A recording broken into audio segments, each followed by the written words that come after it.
एक बार की बात है, भगवान विष्णु का मन शेषनाग पर बैठे बैठे बहुत उदास हो रहा था। उन्हें धरती पर घूमने की इच्छा हुई और वो अपनी यात्रा की तैयारी में लग गए। स्वामी को तैयार होता देखकर लक्ष्मी माता ने भगवान विष्णु से पूछा, अरे स्वामी, आज सुबह सुबह तैयार होकर कहाँ जाने की तैयारी है? देवी, पता नहीं, मन कुछ उदास है, इसलिए मैं धरती लोक पर भ्रमण करने जा रहा हूँ। हे देव, आप धरती पर भ्रमण के लिए जाएंगे तो आपके बिना मेरा मन भी नहीं लगेगा। क्या मैं भी आपके साथ धरती लोक पर भ्रमण के लिए चल सकती हूँ? ठीक है देवी लक्ष्मी, पर उसके लिए आपको मेरा एक शर्त माननी होगी। तुम धरती पर पहुंचकर उत्तर दिशा की ओर नहीं देखोगी। ठीक है स्वामी, मैं धरती पर पहुंचकर उत्तर दिशा में नहीं देखूंगी। मुझे आपकी शर्त मंजूर है। भगवान के इस शर्त से माता लक्ष्मी सहमत हो गई और प्रातः काल होते ही माता लक्ष्मी और भगवान विष्णु धरती पर पहुंचे। उसी समय सूर्य उदय हुआ था। रात बरसात होकर कटी थी। चारों ओर हरियाली ही हरियाली थी। धरती की सुंदरता को देखकर माता लक्ष्मी अत्यंत प्रसन्न हुई, पर भगवान विष्णु को दिया वचन भूल गई। माता लक्ष्मी धरती को देखते देखते कब उत्तर दिशा की ओर देखने लगी, उन्हें पता ही नहीं चला। धरती का वातावरण देखने में कितना मनमोहक है, और वो फूलों से भरा खेत, ये तो कितने सुंदर फूलों से सजा हुआ है। मैं ये फूल यदि तोड़ लूं। उत्तर दिशा में माता लक्ष्मी को एक बहुत ही सुंदर फूलों का खेत नजर आया और उसी तरफ से खुशबू की शायद बहुत ही सुंदर सुंदर फूल खिले थे। ये फूलों से भरा हुआ खेत था। माता लक्ष्मी बिना सोचे समझे उस खेत में चली गई और एक सुंदर सा फूल तोड़कर ले आई। जब माता लक्ष्मी भगवान विष्णु के पास वापस आई तो भगवान विष्णु के आंखों में आंसू थे। ये देखिए स्वामी, कितना सुंदर फूल है। अरे स्वामी, आपकी आंखों में ये आंसू क्या हुआ स्वामी? क्या मुझसे कोई गलती हुई? बताइए स्वामी। देवी लक्ष्मी, आप मेरा वचन याद नहीं रख पाए। शर्त के अनुसार आपको उत्तर दिशा में नहीं देखना, और साथ ही साथ आपको ये भी सोचना था कि किसी की कोई भी वस्तु को कभी भी किसी से बिना पूछे नहीं लेना चाहिए। स्वामी, मुझसे भूल हो गई, मुझे क्षमा कर दीजिए। देवी लक्ष्मी, आपने जो भूल की है उसकी सजा आपको जस्ट मिलेगी। जिस माली के खेत से आपने बिना पूछे फूल तोड़े हैं, ये भी एक प्रकार की चोरी है। इसलिए देवी लक्ष्मी, आप 3 वर्ष तक माली के घर में रहेंगी। इसके बाद मैं स्वयं आपको बैकुंठ वापस बुलाऊंगा। जैसी आपकी आज्ञा स्वामी। माता लक्ष्मी ने चुपचाप सिर झुकाकर वचन स्वीकार किया और भगवान विष्णु वैकुंठ लौटे। माता लक्ष्मी ने गरीब लड़की का रूप धारण कर लिया। खेत के माली का नाम माधव था। माधव की पत्नी और एक बेटी भी थी। सभी उस खेत में काम करके किसी तरह से गुजारा करते थे। खेत के पास ही माधव की झोपड़ी थी। माता लक्ष्मी माधव की झोपड़ी पर जाती है। माधव लड़की को देखकर पूछता है, तुम कौन हो और इस समय तुम्हें क्या चाहिए? मैं तुम्हारी क्या मदद कर सकता हूँ? मेरा नाम लक्ष्मी है। मैं एक गरीब लड़की हूँ। मेरी देखभाल करने वाला कोई भी नहीं। मैंने कई दिनों से कुछ भी नहीं खाया। मुझे कोई भी काम दे दो और मैं तुम्हारे घर का काम भी कर दिया करूँगी। बस मुझे अपने घर में एक कोने में जगह दे दो। माधव बहुत ही अच्छे दिल का आदमी था। उसे लड़की पर दया आ गई। वो लड़की से बोला, देखो बिटिया, मैं तो बहुत ही गरीब माली हूँ। मेरी कमाई से मेरे घर का खर्च बड़ी मुश्किल से चलता है। लेकिन अगर मेरी एक की जगह 2 बेटियां होती तो भी मैंने ही गुजारा करना था। जैसा रूखा सूखा हम खाते हैं वही खिला सकता हूँ। यदि तुम मेरे यहाँ यही रूखा सूखा खाकर खुश रह सकती हो तो अंदर आ जाओ। आपने मुझे अपनी झोपड़ी में शरण दी। आपका बहुत बहुत शुक्रिया। माता लक्ष्मी 3 साल माधव के घर पर नौकरानी बनकर रही। जिस दिन माता लक्ष्मी माधव के घर आई थी उसी दिन से ही माधव को इतनी आमदनी हुई कि उसने एक गाय खरीद ली। अजी, ये नई गाय खरीद लाए, ये तो बहुत अच्छा हुआ। आज तुम्हारी आमदनी बहुत अच्छी हुई है। सरला, सब माता लक्ष्मी की दया है। माधव, मैंने कोई चमत्कार नहीं किया। ये सब तुम्हारे दयालु स्वभाव का ही फल है जो आज तुम्हें प्राप्त हुआ है। तुमने तो मुझे एक गरीब लड़की समझकर अपने घर में शरण दी है। धीरे धीरे माधव की आमदनी अच्छी हो गई। उसने जमीन भी खरीद ली और फिर एक बड़ा पक्का घर भी बनवा लिया। सारे सुख समृद्धि, गहने, कपड़े, जेवर, सब कुछ माधव और माधव के परिवार के पास था। लक्ष्मी माधव के घर और खेत की काम करती रहती। एक दिन माधव ने सोचा, मुझे ये सब इस लड़की लक्ष्मी के आने के बाद मिला है। जब से ये घर आई है, मेरी किस्मत ही बदल गई। माधव लक्ष्मी के बारे में सोच में ही था कि एक दिन जब वो खेत से काम खत्म करके घर आया तो अपने घर के सामने द्वार पर एक देवी स्वरूप गहनों से सजी एक लड़की को देखकर हैरान रह गया। उसने ध्यान से देखा। अरे, ये तो मेरी मुंह बोली बेटी यानी लक्ष्मी है क्या? ये तो साक्षात माता लक्ष्मी है। सरला, सरला, मुन्नी के साथ बाहर आओ। माता लक्ष्मी स्वयं हमारे द्वार पर आई हैं। माधव की पत्नी अपनी बेटी मुन्नी को भी लेकर बाहर आई और वो भी हैरान होकर माता लक्ष्मी को देख रहे थे। माता लक्ष्मी, हमें माफ करना। हमने अनजाने में आपसे अपने घर और खेत का काम करवाया। माता, हम आपको पहचान नहीं पाए। हमसे एक ऐसा अपराध हो गया। माधव, तुम बहुत ही नेक दिल और दयालु हो। तुमने मुझे आश्रय दिया, 3 साल तक अपनी बेटी की तरह रखा। इसके बदले मैं तुम्हें वरदान देती हूँ कि तुम्हारे पास कभी भी खुशियों की और धन की कमी नहीं रहेगी। तुम्हें सारे सुख मिलेंगे जिसके तुम हकदार हो। माधव को और उसके परिवार को आशीर्वाद देकर माता लक्ष्मी अपने स्वामी भगवान विष्णु के पास बैकुंठ चली आई। माधव और उसका परिवार माता लक्ष्मी का गुणगान करता है। तो दोस्तों, कैसी लगी आपको हमारी ये कहानी? अगर कहानी अच्छी लगी हो तो वीडियो को लाइक कीजिए, शेयर कीजिए और हमारे चैनल अमृत कथा कहानियाँ को अभी तक आपने सब्सक्राइब या फॉलो नहीं किया है तो सब्सक्राइब या फॉलो जरूर कर लीजिए और कमेंट बॉक्स में माता लक्ष्मी की जय अवश्य लिखें। धन्यवाद। एक गांव में प्रीतम नाम का एक आदमी रहता था। प्रीतम के पास कुछ गायें थीं, जिसका दूध निकालकर वो गांव भर में बेचा करता था। प्रीतम बड़ा ही निर्दयी था। जब उसकी कोई गाय बूढ़ी हो जाती तो वो उसे कसाई को बेच देता। वो दूध बेचकर पैसे तो कमा लेता था, लेकिन गाय को ठीक से चारा नहीं देता। इसलिए उसकी पत्नी उससे चोरी छिपे उन्हें चारा डालती। एक दिन ममता, अब एक गाय बूढ़ी हो गई है, इसलिए मैंने गांव के कुछ लोगों से इसे बेचने की बात की है। साथ ही एक कसाई से भी बात की है। कसाई ने कहा है वो इस गाय को खरीद लेगा। ये आप क्या कह रहे हैं जी? इस गाय ने हमारी बहुत मदद की है। सबसे पहले यही गाय आई थी हमारे पास। इसी के दूध को बेचकर हमने दूध का काम शुरू किया है। हाँ, लेकिन अभी अपने किसी काम की नहीं, इसलिए अब इसे बेचना ही सही है। कहीं ऐसे ही मर गई तो थोड़े से पैसे भी नहीं मिलेंगे। ये कहकर वो वहां से चला जाता है, लेकिन बूढ़ी गाय की आंखों में आंसू आ जाते हैं।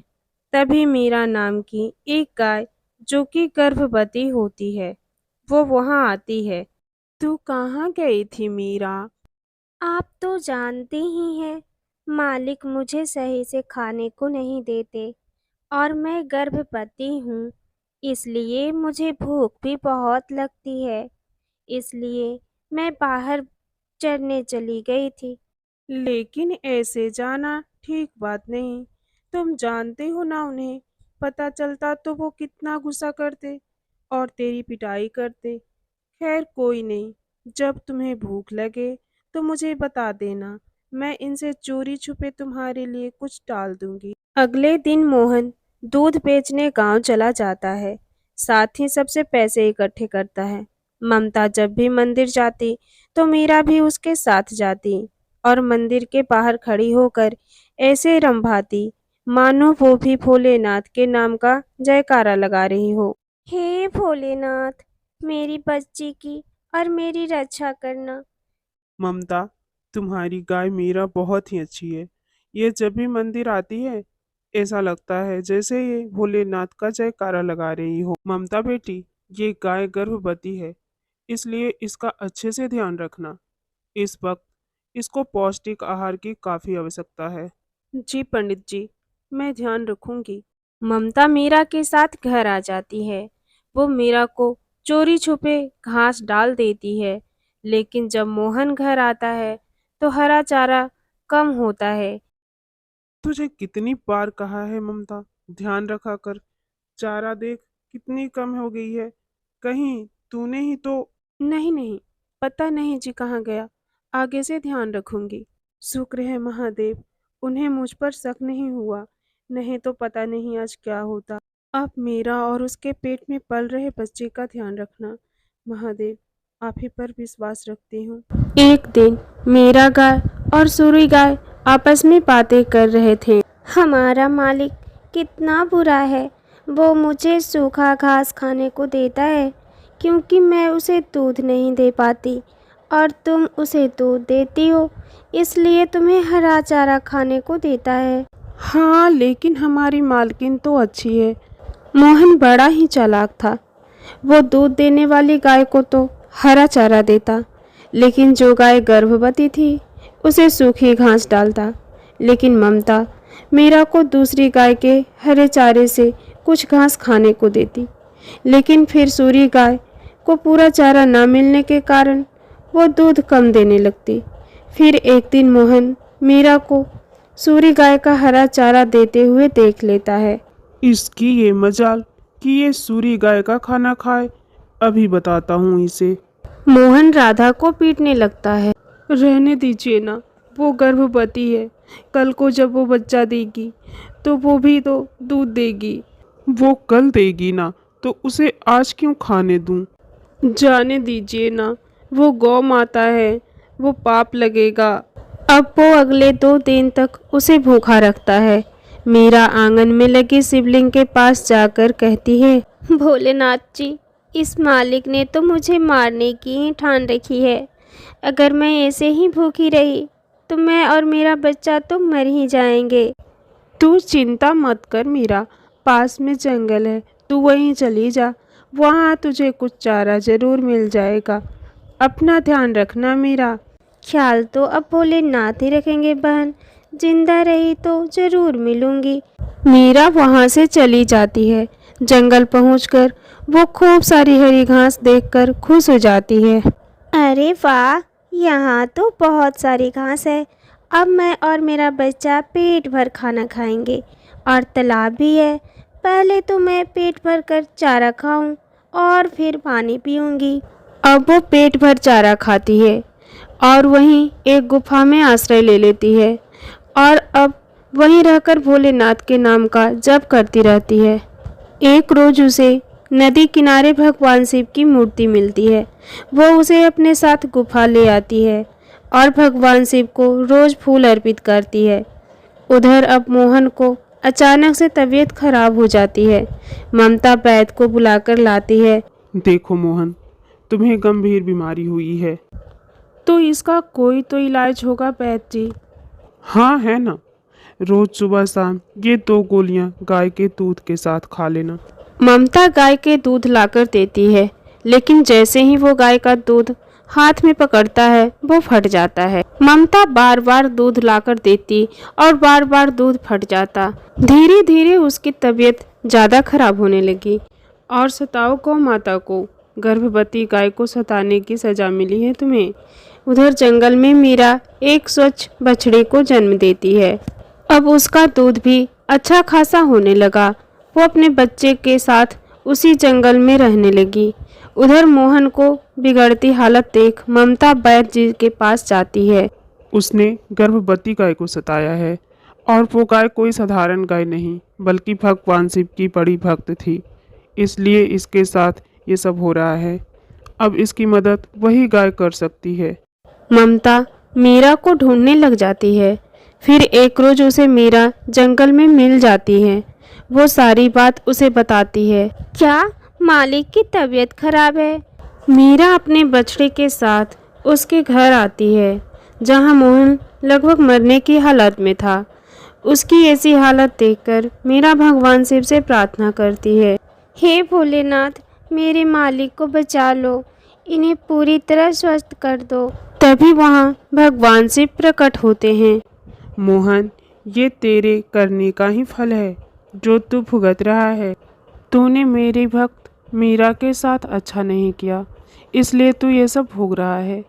लेकिन अब इसका कहाँ मैं नहीं टाल सकता। आज मीरा के खातिर मैं तुम्हें तेरे प्राण लौटाता हूँ, लेकिन आज के बाद मीरा, उसके बच्चे या किसी भी गाय को दुखी मत करना, नहीं तो बहुत बुरा होगा।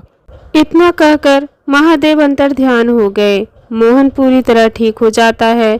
अब वो मीरा से अपनी गलती की माफ़ी भी मांगता है।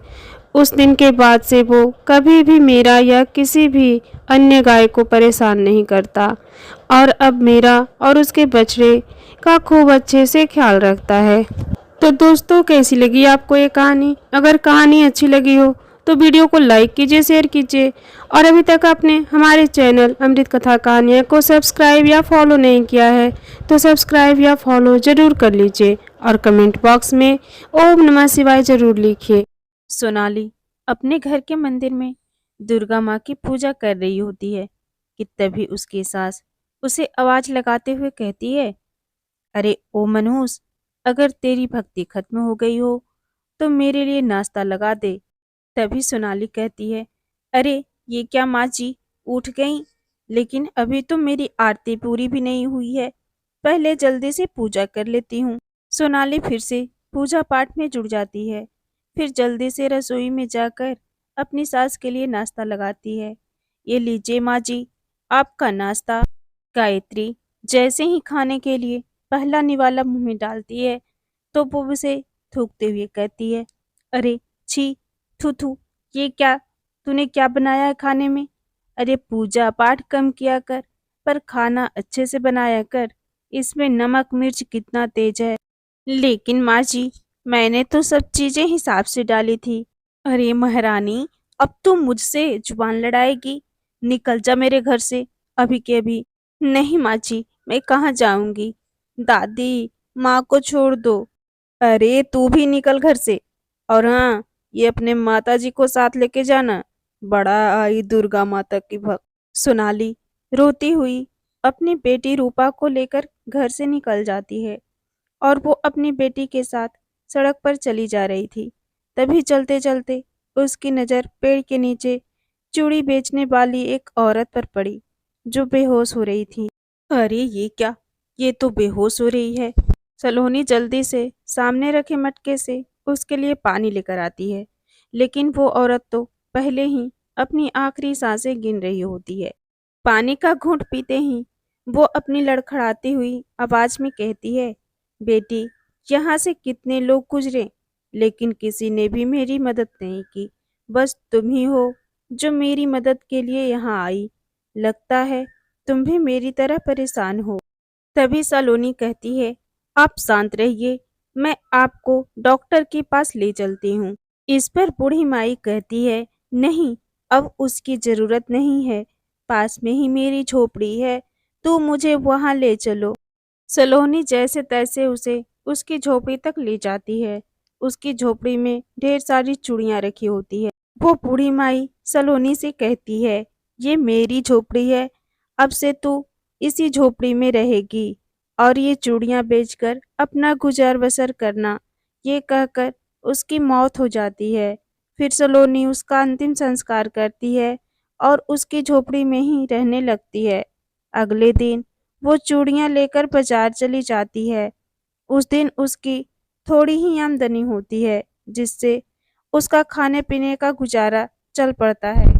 अब वो उस झोपड़ी में रहकर अपना पेट पालने लगती है।